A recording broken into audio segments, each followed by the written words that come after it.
माँ Pratima recording studio Sheikhpura.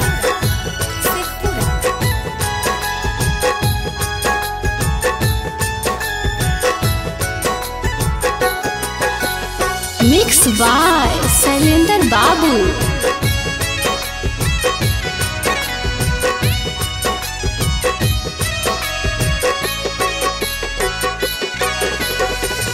अंगना में लगल जी पापा गुलाब फूलवा जी, अंगना में लगल जी पापा गुलाब फूलवा जी।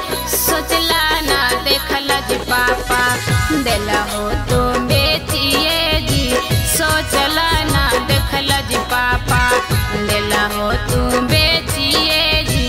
गुलाब ऐसन फूलवा जी पापा।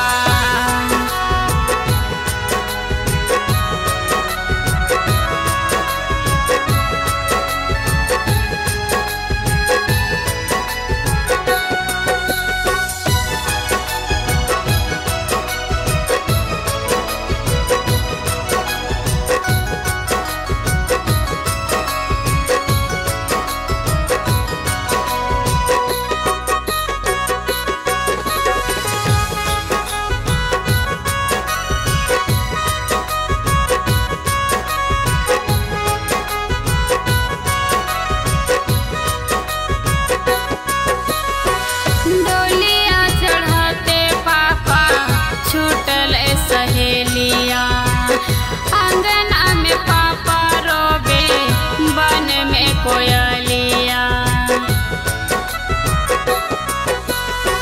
डोलिया चढ़ाते पापा छूटल सहेलिया। आंगना में पापा रोवे बन में कोयलिया। दुआर पर रोवे जी पापा हमारो माइया जी, दुआर पे रोवे जी पापा हमारो माइया जी। सोचला ना देखल जी पापा दिला हो तू बेचिए जी, सोचला ना देखल जी पापा दिला हो तू बेचिए जी। गुलाब ऐसन फूलवा जी पापा।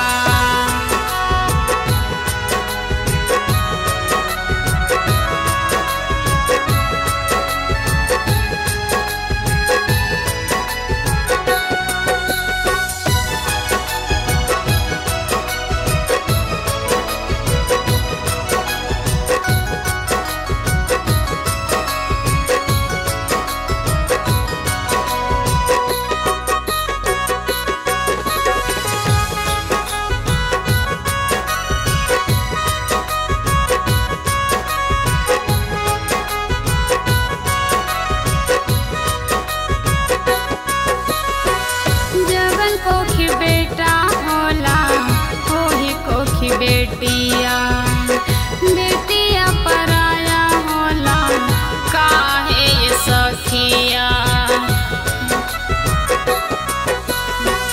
जवन कोखी बेटा होला होही कोखी बेटिया, बेटिया पराया होला काहे ये सखिया। सोचला ना देखल जी पापा दिला हो तू बेचिए जी, सोचला ना देखल जी पापा दिला हो तू बेचिए जी। गुलाब ऐसन फूलवा जी पापा दिला हो तू